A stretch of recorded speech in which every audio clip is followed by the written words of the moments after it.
Ya, jadi pada video ini saya akan menjelaskan tentang materi regresi dan korelasi sederhana. Jadi maaf kalau ini videonya ada watermarknya di tengah-tengah, karena saya pakai free app, jadi saya nggak beli, jadi sedikit mengganggu sedikit. Semoga tidak terlalu mengganggu untuk menjelaskan materi ini. Yang pertama yang akan kita bahas adalah korelasi sederhana. Apa itu korelasi? Analisis korelasi adalah teknik untuk mengukur hubungan antara dua variabel atau lebih. Kalau kita punya dua variabel, yang biasanya satu variabel bebas dan satu variabel terikat, kita namakan korelasi ini adalah korelasi sederhana. Jadi nanti yang kita pelajari adalah korelasi sederhana untuk materi ini. Lalu kalau kita punya lebih dari dua variabel, jadi kita punya satu variabel terikat itu pasti satu, dan dua atau lebih variabel bebas, itu kita sudah namakan sebagai korelasi berganda. Perhitungan korelasi ini disebut sebagai koefisien korelasi atau biasa dituliskan dengan huruf R. Manfaat dari korelasi ini adalah mengetahui keeratan dari hubungan. Jadi kita punya hubungan positif dan hubungan negatif. Hubungan positif ini artinya adalah hubungan antara variabel itu bersifat searah. Jadi misalnya kita punya variabel X dan Y. Kalau variabel X nilainya bertambah, variabel Y nilainya juga bertambah. Itu hubungannya positif. Sedangkan untuk hubungan negatif itu adalah hubungan yang bersifat berlawan arah. Jadi misalnya X-nya semakin besar, Y-nya semakin kecil, atau sebaliknya, X-nya semakin kecil, Y-nya semakin besar. Nah, di sini koefisien korelasi itu berkisar antara min 1 sampai 1. Jadi hanya ada min 1 sampai 1, nggak ada lebih dari itu. Di sini misalkan saya punya garis ini, saya kasih tanda min 1, min setengah, 0, setengah, 1. Di tengah, itu kalau kita temukan R sama dengan 0, artinya tidak ada korelasi antara variabel 1 dan variabel lainnya. Jadi kalau kita ketemu R-nya 0, berarti mereka nggak ada hubungan, nggak mempengaruhi sama sekali. Sedangkan kalau hubungannya itu nilainya R, itu antara 0 sampai setengah, kita bisa bilang korelasi ini itu adalah kenapa nggak keluar? Korelasinya lemah. Jadi kita ambil kalau nilainya itu kayak 0,4. Oh enggak, kalau 0,4 biasanya kita udah bilang korelasinya lumayan masuk ke sedang. Misalnya 0,2, 0,3 itu korelasinya lemah. Mau dia positif atau negatif, dia korelasinya lemah.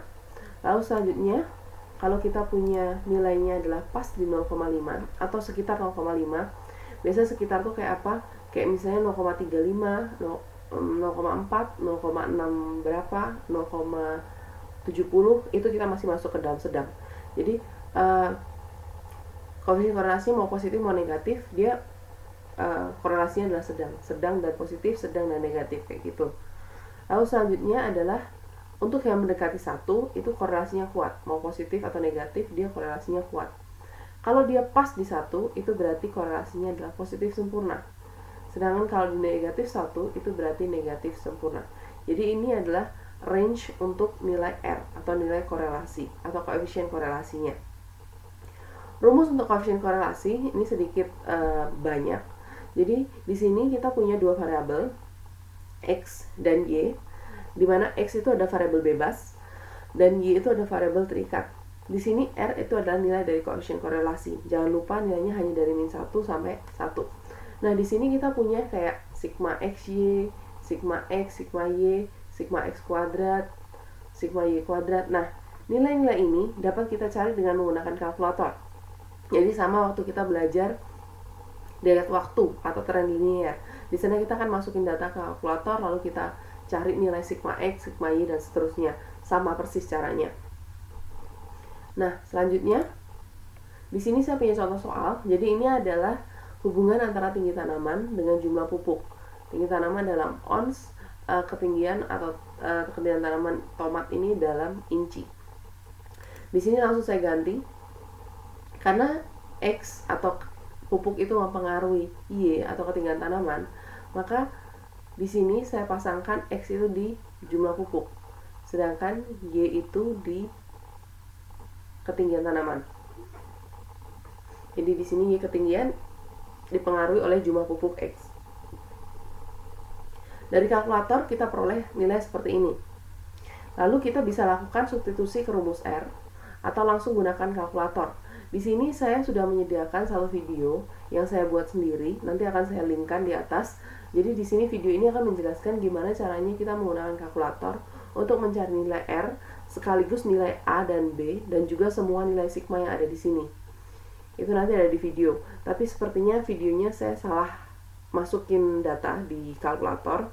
Jadi ada hasil yang sedikit berbeda, tapi pada dasarnya cara inputnya sama. Caranya mengerjakan seperti itu gitu. Jadi nanti silakan ditonton.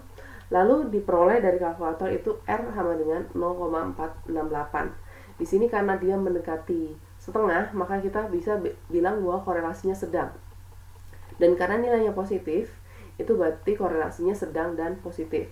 Jadi kalau misalnya ketemunya di kalkulator langsung keluarnya negatif 0,4, berarti dia korelasinya negatif, kayak gitu. Lanjut. Yang berikutnya adalah koefisien determinasi atau R kuadrat. Koefisien determinasi ini digunakan untuk mengukur seberapa jauh kemampuan model dalam menerangkan variasi nilai dependen. Rumusnya itu hanya koefisien korelasi kita kuadratkan dikali 100%. Jadi di sini koefisien determinasi itu bentuknya adalah persentase. Kalau koefisien korelasi tadi bentuknya 0,0, kita kuadratkan lalu kita kalikan 100% untuk menentukan persentasenya. Di sini kita pakai data yang sama dengan sebelumnya. X adalah jumlah pupuk, Y adalah ketinggian tanaman. Dari soal sebelumnya, kita peroleh R-nya adalah 0,468. Berarti kita peroleh koefisien determinasinya R kuadrat. Jadi kita kuadratkan R-nya, kita kali 100%, jadinya 21,9. Artinya apa? Artinya kontribusi variabel pupuk, jadi ini variabel bebasnya, dalam menjelaskan pertumbuhan ketinggian tanaman, ini ada variabel terikatnya, hanya sebesar 21,9%. Jadi kecil. Jadi pengaruh pupuk terhadap ketinggian tanaman itu ternyata kecil banget kayak gitu. Dan sisanya, di sini sisanya kita punya 78,1%, itu dijelaskan oleh variabel lain. Jadi kita bisa tahu kontribusi dari variabel bebas kita dalam menjelaskan variabel terikat kita tuh sejauh apa. Berapa persen sih pengaruhnya, itu menggunakan koefisien determinasi. Yang terakhir dari bab ini adalah regresi linear sederhana. Analisis regresi merupakan analisis hubungan antara variabel satu atau lebih variabel. Jadi variabel satu atau lebih ini maksudnya bebasnya, variabel bebasnya ada satu atau lebih kayak gitu. Regresi ini digunakan untuk meramalkan nilai variabel terikat atau dependen berdasarkan perubahan-perubahan dari variabel bebas. Jadi kita mau membuat kayak kemarin kan waktu kita bikin peramalan berdasarkan waktu. Kalau ini enggak. Jadi kita mau meramalkan variabel terikat berdasarkan perubahan nilai dari variabel bebasnya. Satu variabel bebas itu berarti regresi linear sederhana. Sedangkan lebih dari satu variabel bebas itu regresi linear berganda. Jadi kalau kita pelajari di sini, kita hanya akan mempelajari yang satu variabel bebas dengan satu variabel terikat. Kalau lebih dari satu variabel itu akan kita pelajari nanti. Oke, bentuk umumnya itu adalah Y capping. Di sini Y capping adalah nilai prediksi dari Y itu sama dengan A plus BX. Rumus A dan B-nya seperti ini, di mana di sini Y itu yang ada cappingnya itu adalah persamaan regresinya. Jadi nilai Y hasil prediksi atau meramalkan. Y biasa itu adalah variabel dependennya, jadi variabel terikat. Jadi yang Y yang ada di sini itu adalah nilai dari variabel terikat. Sedangkan X itu ada variabel bebas, jadi X yang ada di sini yang banyak ini.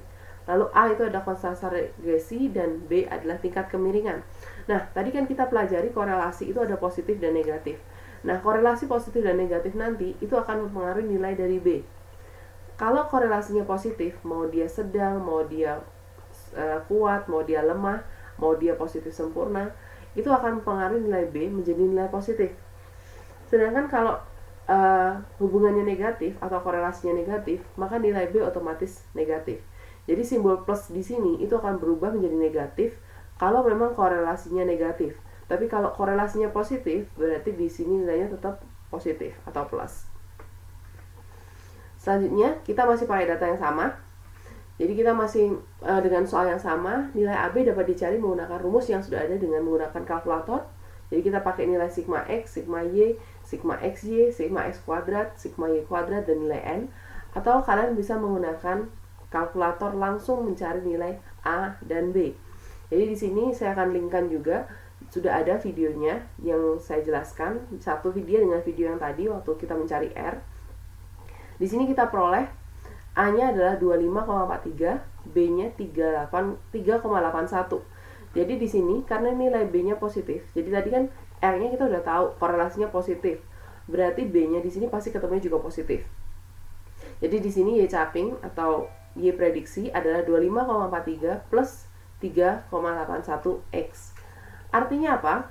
Artinya di sini setiap kenaikan satu satuan variabel pupuk akan mengakibatkan kenaikan pertumbuhan tinggi tanaman sebesar 3,81 satuan. Kalau saya breakdown, jadi seperti ini. Jadi di sini setiap kenaikan satu satuan. Nah, di sini adalah satuan bisa diganti sebagai ons karena satuan dari pupuk. Pupuk itu di mana? Variabel pupuk yaitu variabel bebas. Jadi di sini pasti kenaikan, pasti satu. Satuan ini bisa diganti tergantung dari satuan dari variabel yang ini, variabel bebas. Lalu mengakibatkan kenaikan. Kenaikan itu karena di sini nilainya positif atau korelasinya positif. Pertumbuhan tinggi tanaman itu adalah variabel terikatnya. Jadi kenaikan apa itu adalah kenaikan variabel terikat. Sebesar 3,81 satuan ini bisa diganti inch. Jadi artinya interpretasi untuk regresi adalah kenaikan setiap satuan variabel bebas akan mengakibatkan kenaikan atau penurunan variabel terikat sebesar bla satuan. Satuan dari tinggi variabel atau satuan dari variabel terikatnya. Nah, sekian video dari saya. Jadi seperti yang saya katakan tadi, sudah ada video yang menjelaskan tentang penghitungan dengan kalkulator, bisa ditonton. Semoga ini dapat membantu kalian dalam belajar. Sekian dari video dari saya dan terima kasih.